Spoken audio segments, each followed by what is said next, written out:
श्री राम जय जय राम।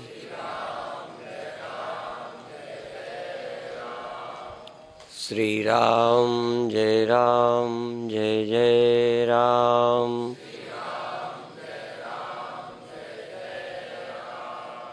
श्री राम जय जय राम। सच्चिदानंद भगवान की, सनातन धर्म की।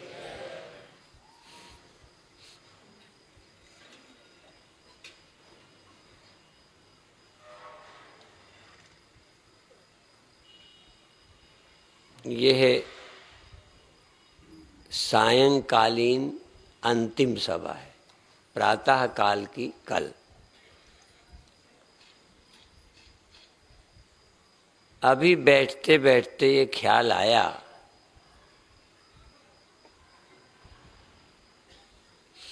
कि व्यक्ति धन कम इकट्ठा कर पाए तो भी लोभी हो सकता है। ज्यादा इकट्ठा करने से ज्यादा लोभी होता है ऐसा नहीं। इकट्ठा करने की मात्रा कम ज्यादा हो सकती है। कभी कभी कम इकट्ठा कर पाया पे लोभी बहुत हो सकता है। नहीं कर पाना ये अन्य हेतु है, लेकिन लोभी हो सकता है। और बहुत इकट्ठा करने से ही बहुत बड़ा लोभी हो जरूरी नहीं है। इकट्ठा करने की शक्ति कला अलग है। कम लोभी भी हो सकता है, ज्यादा भी हो सकता है। लोभ अंतर की बात है, धन बाहर है। इसी तरह से अन्य सभी चीजों में ध्यान देना चाहिए। कई कामी हैं, अवसर नहीं मिला। इसी तरह से कई चोर हैं, पर चोरी का अवसर नहीं मिला, कर नहीं पाए। अन्य कई हेतु हैं। यही बात पुण्य में भी है। कितना मात्रा में कितना पुण्य है ये नहीं, आपके हृदय से पुण्य का भाव कितना है। सामर्थ्य कम है पर पुण्य की इच्छा बहुत है। तो भीतर बाहर की वस्तुओं से परमात्मा नहीं नापते, परमात्मा अंतर से ही तौलते हैं। वो अंतर्यामी है, हम बाहरयामी। हम बाहर से देखते हैं कितना आदमी अच्छा है, कितना दानी है, कितना बड़ा है। कई बात बहुत बड़े लोग निर्धन हैं। अभी अंदर का मामला है, बहुत धन का टाल है पे उस जैसा निर्धन कोई नहीं। कई बाहर से बड़े निर्धन हैं पर उन जैसा धनी कोई नहीं, बड़े संतुष्ट हैं। कभी कमी का ख्याल नहीं आता। अंदर बिल्कुल भिन्नता है। लगभग यूं समझो कोई साधु स्वप्न कैसा देखता है। स्वप्ने ज्यादा महत्व के हैं जागृत से। स्वप्ने मेरे अंतर के सूचक हैं। बाहर हमारा व्यवहार सामाजिक है, अंदर समाज नहीं है। अंदर मेरी अपनी वैयक्तिक सोच है। अंदर से मैं चोर हूं, अंदर से मैं लोभी हूं, अंदर से अभिमानी हूं, अंदर से मानी हूं, बाहर विनम्र हूं। बाहर मैं सामाजिक व्यक्ति हूं। जानवर जरा सामाजिक नहीं होता। इसीलिए इंग्लिश में कुछ बोलते हैं कि एनिमल जो है वो एनिमल है, मनुष्य सोशल एनिमल है। अब पॉलिटिक्स के है ना, तो वो भी जोड़ दिया गया। तो सोशल है एनिमल, माने हम भी जानवर हैं पर चूंकि सोसाइटी में रहते हैं ना, तो थोड़ी हमारी पशुता कम नजर आती है, बड़ी सोच विचार के चलते नजर आते हैं, पर अंदर से हम कम जानवर नहीं है। अंदर खोला जाए तो हम कुत्ता हैं, सांप हैं, बिच्छू हैं, और क्या वो बोलेंगे, सियार हैं।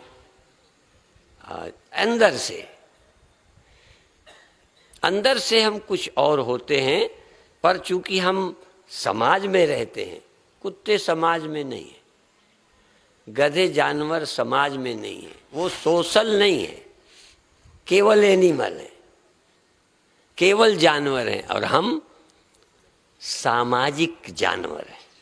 इसलिए हमें थोड़ा अपनी पशुता को संभालना, कम दिखाना आता है, पर अंदर से कोई हम जानवर नहीं रहे, इंसान हो गए हैं, जरूरी नहीं है। और बहुत साल पहले यहाँ ही एक मैंने बात कही थी, जो बहुत बार पहले कही, बहुत बार दोहराई भी है, वो इसीलिए कि हम समझ सकें। संत मंच से जब आते थे एक ही बात बोला करते थे, इंसान बनो, इंसान बनो, इंसान बनो। तो जैसे इस बार भी कई कम उम्र के भी लड़के यहाँ आ गए हैं, उनमें से एक लड़का खड़ा हो गया, वो कथावाचक से बोला कि हम कौन तुम्हें दिखते हैं, हम इंसान नहीं हैं। जब इंसान है तो इंसान बनो क्यों कहते हो, मनुष्य बनो, इंसान बनो। तो संत ने बिना नाराजी व्यक्त किए बुलाया। उनके पास एक योग पट था, सिद्ध वस्त्र था, सिद्ध वस्त्र, जिससे दिव्य दृष्टि होती थी, अंतर्दृष्टि होती थी। बुलाया, उसको ओढ़ा करके कहा देखो। तो सभा में कुत्ता, बिल्ली, भेड़िया, सांप, बिच्छू, हाँ, गधे नजर आए। तो वो कपड़ा उतार कर बोला कि आप महाराज ठीक बोलते हो, क्योंकि आपके वो वस्त्र है, सिद्ध पट है, आपको दिखता है कि कौन कौन बैठे हैं, तो बार बार कहते हो इंसान बनो, इंसान बनो। ठीक कहते हो, हमको सिर्फ इंसान नजर आते। पर थोड़ी देर बाद वो लड़का कहता है कि महाराज जी ये कपड़ा मुझे दे दो, मैं घर ले जाऊंगा। कहने लगे क्या है? कहने मैं अपनी पत्नी को देखूंगा क्या है। वो ओढ़कर देखा, वो कुतिया दिखाई पड़ी। वो कहता है 7 साल से मैं कुतिया के साथ रहता हूं। तो हंसा।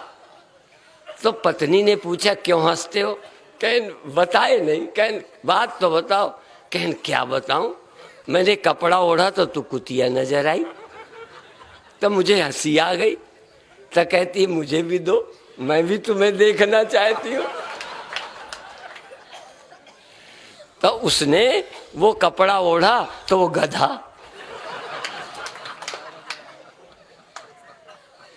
आप समझते होगे हम मनुष्यों के साथ रहते।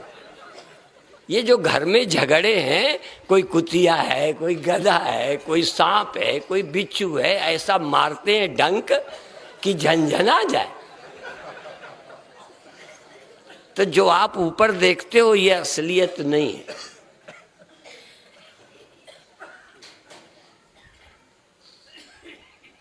हम इन आंखों से बहुत कम देख सकते हैं। हमारे पास भीतर की नजर हो, हम अपने को भी देखने लगें। कहाँ हम सचमुच साधु थे, कहाँ नहीं थे, कहाँ सचमुच हम एक परिवार के थे, कहाँ। जब हम अंदर देखेंगे तो सुधार होगा। इसलिए साधक लोगों की निगाह में क्या है नहीं देखता, साधक देखता है मैं क्या हूं सचमुच अपनी आंखों। लोग कहते नंगी आंखों, बिना ऐनक के। और अपने को ही बिना ऐनक लगाए देख सकते हो। औरों को देखने के लिए ऐनक चाहिए। ज्यादातर दूसरों को हम धारणा के ऐनक लगा के देखते हैं, कभी बुराई का भी, कभी अच्छाई का। आप हमको जब देखोगे अच्छा देखोगे, गुरु बना लिया है, ऐनक लगा ली है, उसी से देखते हो। ऐसे ही हम तुमको चेला हो तो अपने हिसाब से। असल में हम दुनिया को ऐनक लगा के देखते हैं, बाहर को इन आंखों से देखते हैं, पर भीतर को बिना इन आंखों के डायरेक्ट। इसलिए डायरेक्ट देखने को, साक्षात देखने को ही साक्षी बोलते हैं। साक्षी कोई ऐनक लगा के नहीं देखता। और सब जगत को देखने के लिए ऐनक, और को दो दो ऐनक, एक बाह्यकरण एक अंतःकरण, डबल ऐनक, ऐनक के ऊपर ऐनक, चश्मे के ऊपर चश्मा, पहले मन फिर इंद्रियां। इसलिए जब भी हम आपको देखते हैं तो पहले मन में कोई, मन का एक ऐनक है, मैं उस ऐनक से आपको भैया समझता हूँ, माँ समझता हूँ, भैया बहन समझता हूँ, संत समझता हूँ, ऐनक लगाई हुई है। ऐसे ही और लगाई है, मैं तुमको फला जाति का नीचा समझता हूँ, फला मजहब का बुरा समझता हूँ। उसको हम देखते ही नहीं, जो ऐनक लगाए हैं वही देखते हैं। और इसीलिए ये एक कहावत है कि हरा हरा ऐनक लगा लो तो हरा ही हरा दिखने लगता है। अब सब कुछ हरा नहीं है, ऐनक लगा है। तो अभी भी जो भी हम दुनिया को देख रहे हैं, हम डायरेक्ट नहीं देख रहे, यद्यपि आंखें वही हैं, ऐनक और है।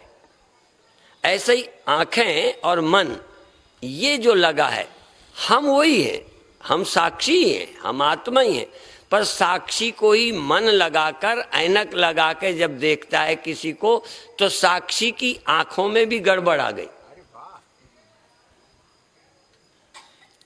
वह चैतन्य साक्षी है, वो साक्षी, प्रकाशक वही है। जगत प्रकाश्य प्रकाशक राम। प्रकाशक तो राम ही है, परमात्मा ही है, चैतन्य ही है, और कोई प्रकाशक है ही नहीं। पर चैतन्य डायरेक्ट रूप को नहीं प्रकाशता। रूप को प्रकाशने के लिए आंख और मन चाहिए, सुनने के लिए कान और मन चाहिए। और यदि आप और मजहब के हो तो मेरी बात और ढंग से सुनोगे। आप वैष्णव हो, सन्यासी हो, उदासी हो, दशनामी हो, हिंदू हो, मुसलमान हो, जो आप अंदर हो, अंदर के ऐनक में, फिर मेरी बात सुनते समय आपका अर्थ और ही निकलेगा। और ये नियम केवल एक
का मन न हो तो गुरु से भी आदमी नहीं सुनता,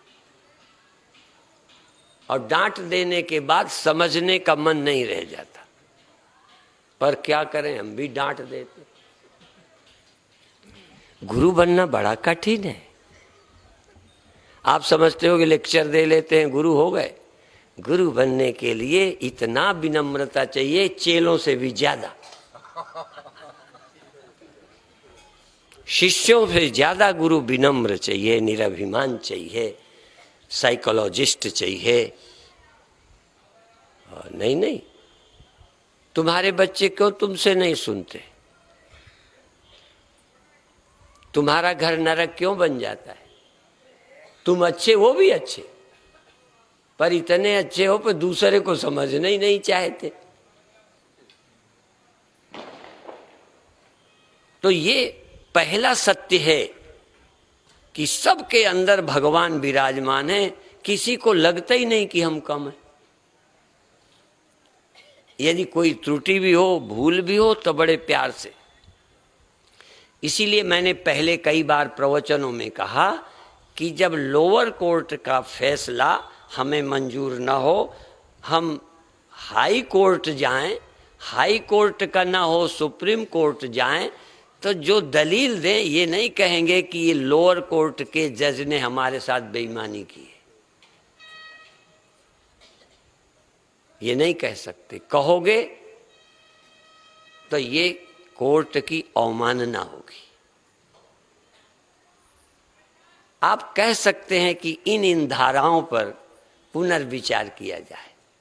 पुनर्विचार का कहीं अंतर है कि फैसला और अभी सोच के किया जाए, लेकिन सीधा कहना अच्छा नहीं है। तो यदि आप किसी को सुधारना चाहते हैं तो ये कोर्ट की भाषा, वकील की भाषा, आप लोअर कोर्ट से हाई कोर्ट पर एप्लीकेशन ले जाना, प्रार्थना ले जाना, ऐसे किसी को बोलो कि मेरी समझ में अभी ऐसा लगता है। आप ऐसे हो नहीं, तुम बदमाश हो नहीं, कमी, तुम अज्ञानी हो नहीं, मेरी समझ में है कि कहीं ना कहीं बुद्धि चूक रही है। तुम बेईमान नहीं हो, तुम नियत के खराब नहीं हो, पर कहीं ना कहीं गड़बड़ हो रही है। हम दूसरे को और अपने कहाँ चूक हुई, आत्मा की एकता नहीं मालूम, छोटी सी चूक के कारण हम नहीं समझ पा रहे, या अपने दुख को ज्यादा दुख समझते हैं, अपनी गरीबी को ज्यादा गरीबी समझते हैं, दूसरे की गरीबी कुछ नहीं लगती। यदि मैं काना हूं और कोई ये कह दे आप काने हो, अच्छा आप जरा सोचो किसी काने को काना कहा कि नहीं कहा? कोई डर ही नहीं लगता। यदि मैं होता, अब मुझे कोई काना कहे, अब सच्ची बात है हूं काना, तो हूं तो आप काना ही कहोगे। मेरे गुरुदेव कहते थे कि अपनी मां से ये कहकर कि ये मेरे पिता की लोगाई, मेरे बाप की औरत, जरा पानी ला, तो बाप की पत्नी नहीं है, बाप की लोगाई नहीं है। और मां, मामा ने क्या होता है, तो क्या कहना ठीक है? दोनों सच है। आप कहोगे भाषा का क्या फर्क पड़ता है, कुछ भी बोल दो, कुछ भी आपको बोल दे तो। इसलिए वचन बोलते समय बहुत संभाल के बोलना। वचन के कहते हैं हाथ पांव नहीं है, बहुत संभाल के बोलना। बहुत ये लात जितने लग जाते हैं, ये मुक्के जैसे लगते हैं, गोली जैसे लगते हैं।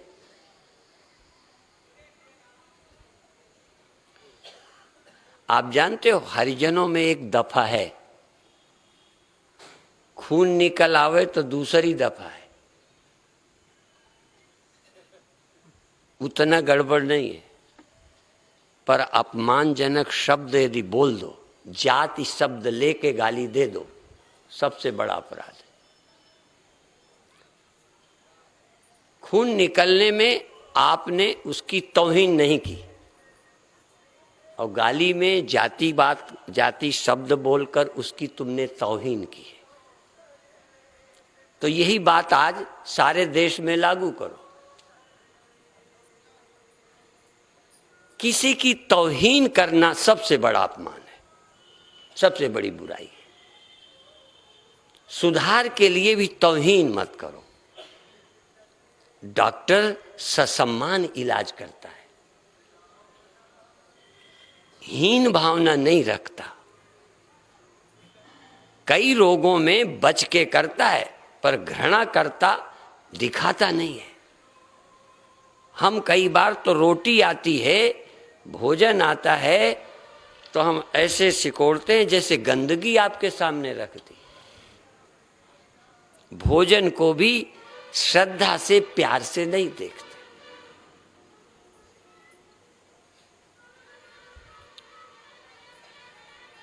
और ये बातें मैं क्यों बोलता हूं, आप में नहीं देखी है ये दुर्गुण, आप में नहीं, मैंने अपने में देखे।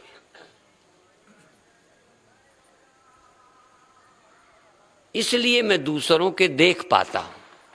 हो सकता है अपने ही कारण से देखता हूं, आप में हो भी नहीं।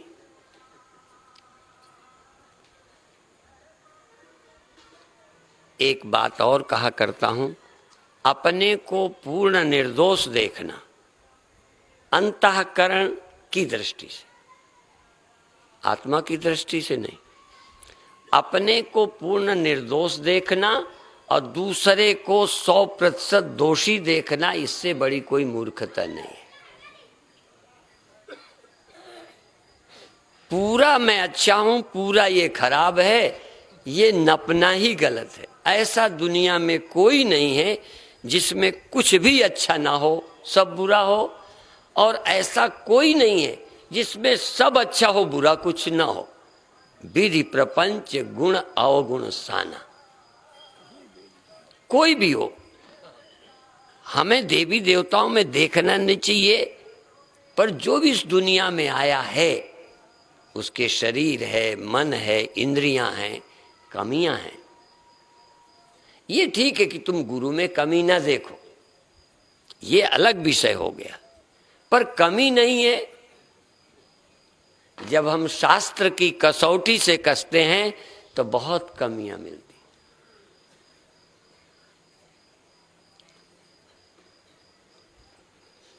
जब हम कहते हैं अपने को ग्रंथि मुक्त करो, ना श्रेष्ठ ना तुच्छ, इन्फीरिटी सुपीरिटी दोनों कॉम्प्लेक्स से मुक्त करो, यह है तत्व दृष्टि। ये धर्म दृष्टि नहीं है, ये व्यवहारिक दृष्टि नहीं है, ये पारमार्थिक दृष्टि है। इसलिए राम को भी जब हम कहते हैं ना, राम ब्रह्म परमार्थ रूपा, परमार्थ में राम पर ब्रह्म है, राम ब्रह्म परमार्थ। व्यवहार में दशरथ पुत्र भी हैं, अवतार भी हैं, और कभी लड़ना पड़ा है, कभी त्रुटियां भी की हैं। कई लोग समाज चिंतक उनके ऊंचे आदर्श को नहीं समझते। सीता समझती हैं राम की मजबूरी, राम समझते हैं सीता को, नहीं व्यवहार ऐसा करना चाहते पर करते हैं। ऐसा व्यवहार करते हैं जो साधारण आज कोई इंसान पसंद नहीं करता।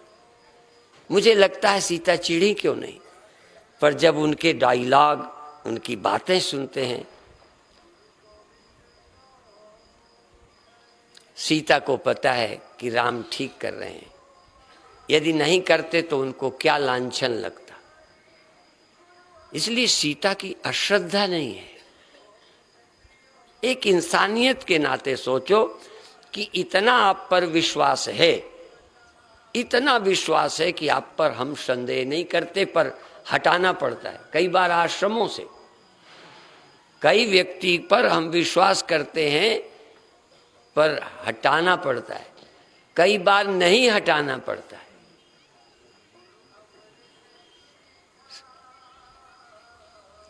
व्यवहार इतना कठिन है, इसीलिए एक बात ये बहुत गंभीर है, निर्गुण रूप सुलभ आति। आपको कठिन लगता है ना, हमें सुलभ लगता है। निर्गुण रूप सुलभ आति, सगुण न जाने कोई। सगुण को समझने में बड़ी कठिनाई है। सगुण के चरित्र सुन करके, जीवन पढ़ करके मुनि मन भ्रम होए। पार्वती को भ्रम होता है, कितनों को होता है राम का चरित्र सुनकर भ्रम, कृष्ण का जीवन सुनकर भ्रम।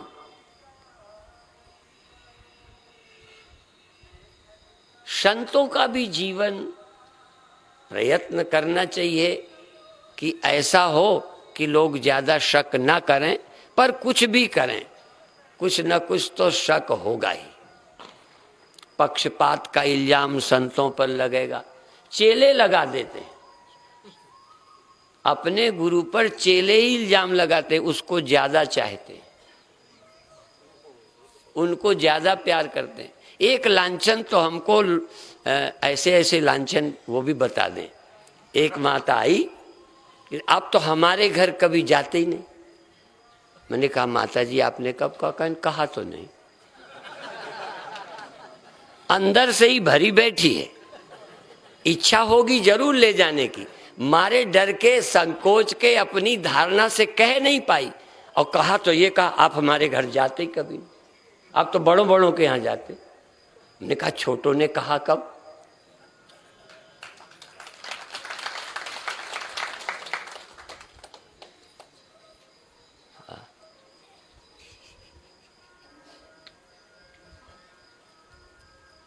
मनुष्य दूसरे में दोष अधिक देखता है, कमी ही देखता है व्यवहार में।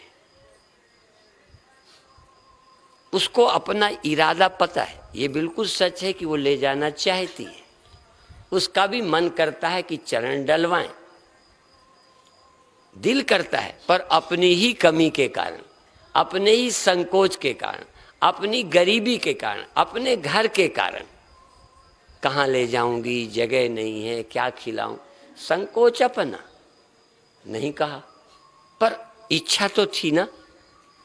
तो उस इच्छा की भड़ास में थोड़ा विवेक कम रहा। अब हमारे घर तो जाते ही नहीं। तो ये इल्जाम सही है ना? नहीं है। पे लगाते, राम पर भी इल्जाम लगाते हैं, संतों पे लगाते हैं, कृष्ण पर लगाते हैं, ओ सास पे लगावे, ससुर पे, कितने इल्जाम सब पे लगते हैं। तो इसलिए मैंने कहा दूसरे को देखते समय इंद्रियां, मन, परिस्थितियां और उसके अनुसार बुद्धि निर्णय देती। बेईमान नहीं हो। देखो बेईमान मानना ठीक नहीं है। बहुत कम दुनिया में होंगे जो बेईमान होंगे।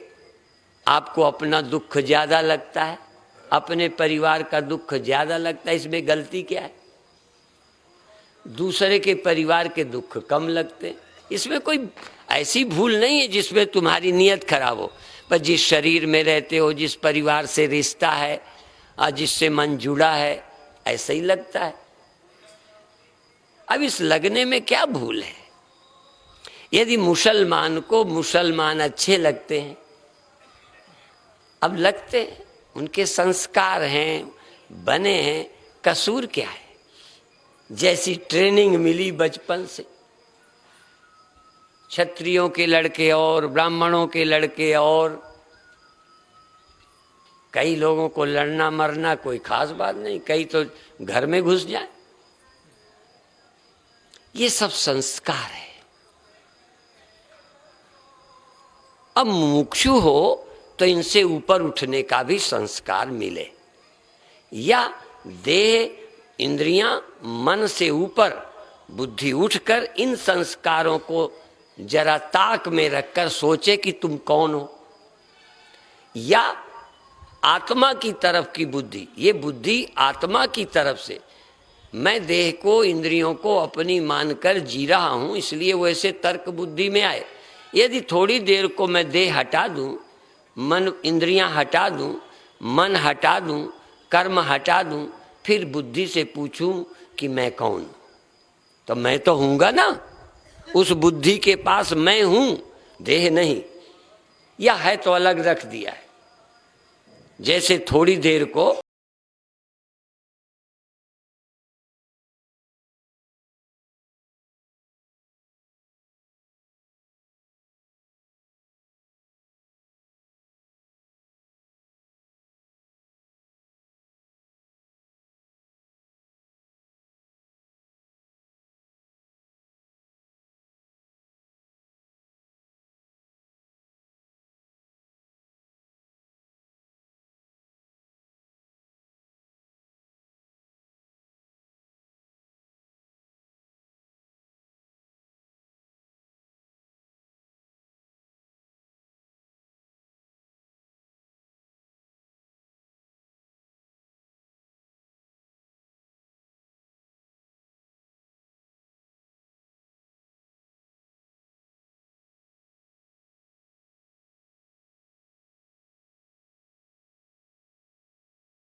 पर गोस्वामी जी कहते हैं यह भी संभव है, विज्ञान ये भी कर सकता है, हो सकता है।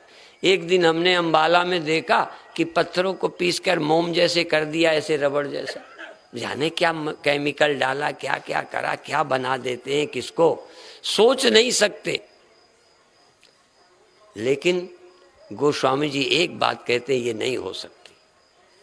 सब कुछ संभव है, पर परमात्मा के बिना ये जीव सुखी नहीं हो सकता।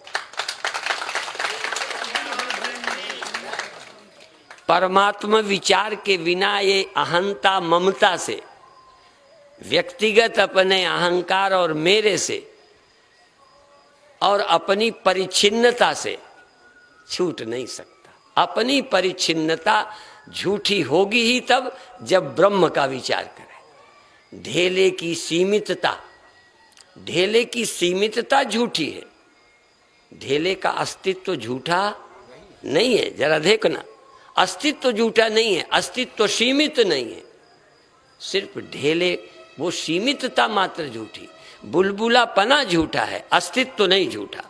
हम में हमारा जो अस्तित्व है वो तो ब्रह्म है, पर ये जो मेरी सीमितता का ख्याल है यही मिथ्या है।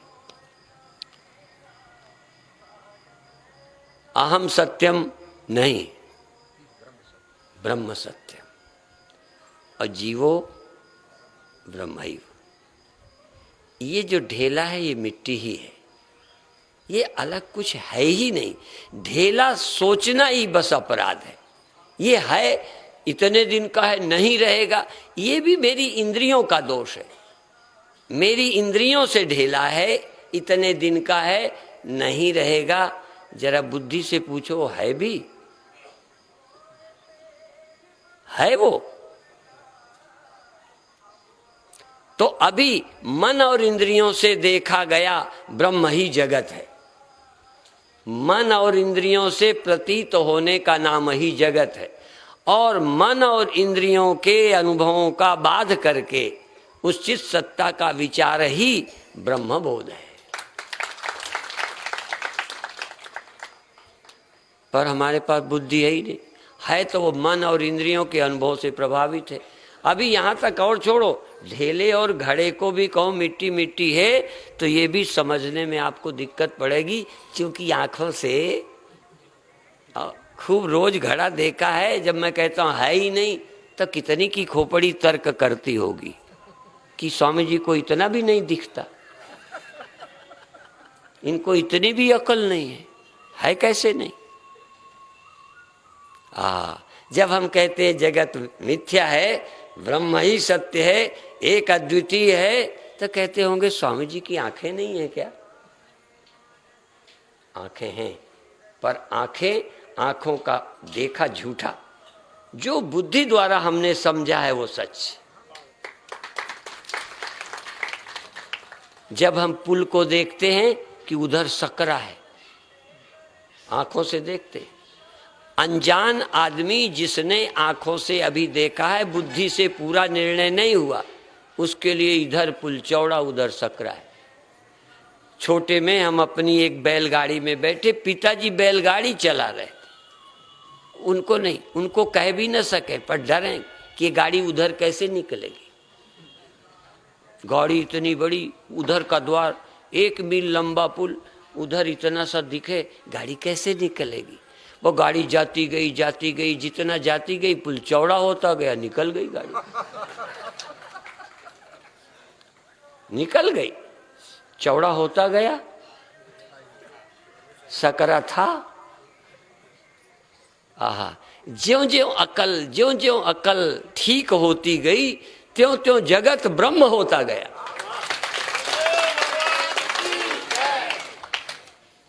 तो ये हो गया कि था ही, बस यही है। जहां हम खड़े थे वहां से ऐसा ही लगता था।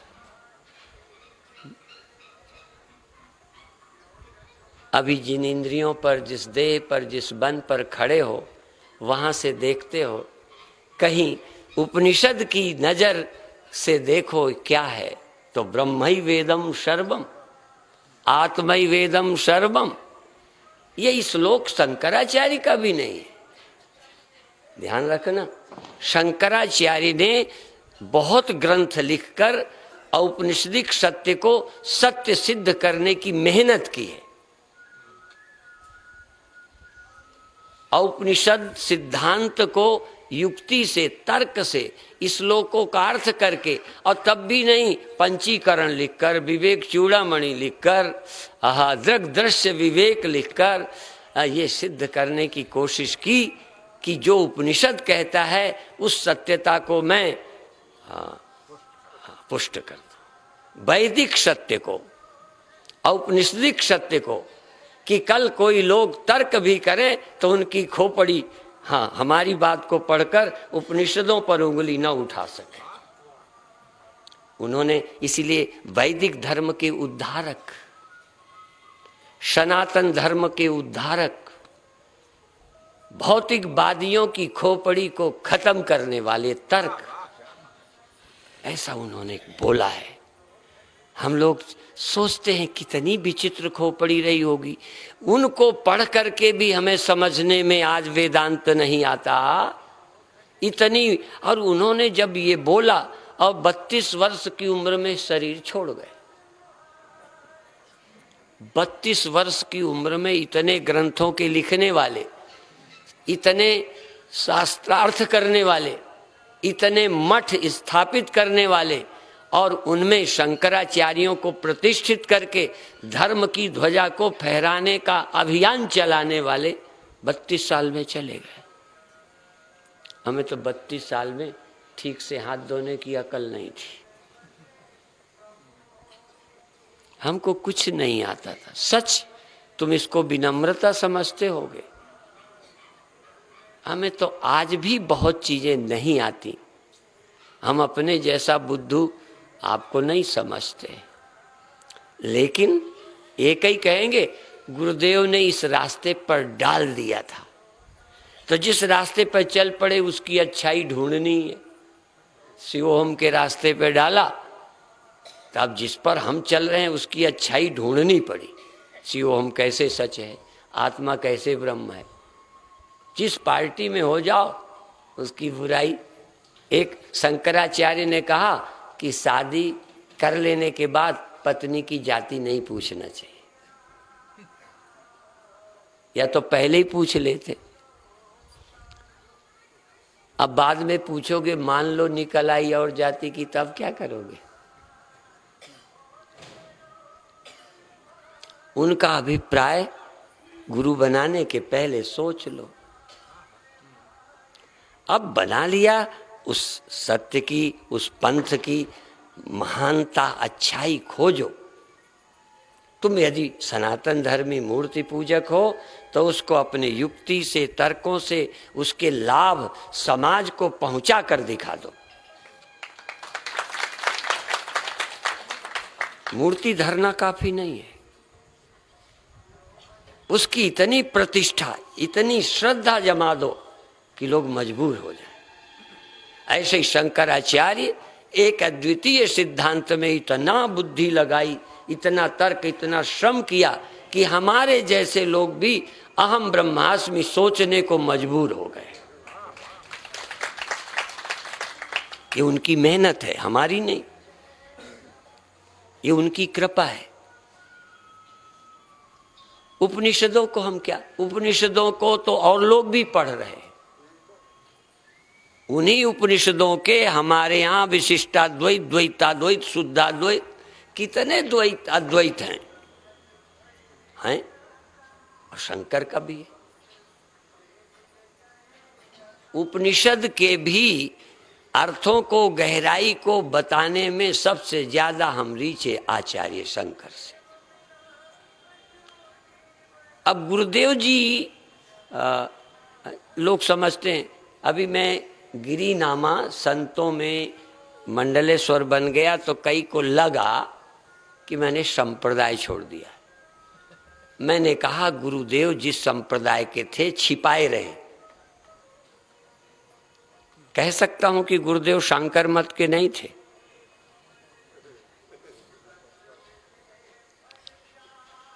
या यूं कहो अलग एक पंथ बनाने का शौक सबको होता है। अलग एक आइडेंटिटी बनाना, मैंने उसे नहीं स्वीकारा, क्योंकि भारत में इतने संप्रदाय पहले ही बहुत हैं और संप्रदायों ने बेड़ा गर्क किया। मैं चाहता हूं दुनिया में एक ही आध्यात्मिक रूहानियत, आत्मिक चिंतन रहे और रहें पूजा पद्धति की स्वतंत्रता, लेकिन वो हमें राष्ट्रीय दुश्मनी पैदा करे। कितने पंथ हैं जो हिंदू विरोधी बन गए, कितनी डफलियां लोग बजा रहे हैं। किस तरह से हो कि हम सब एक हों, कोई ऐसा चिंतन जिसमें हमारी एकता हो जाए।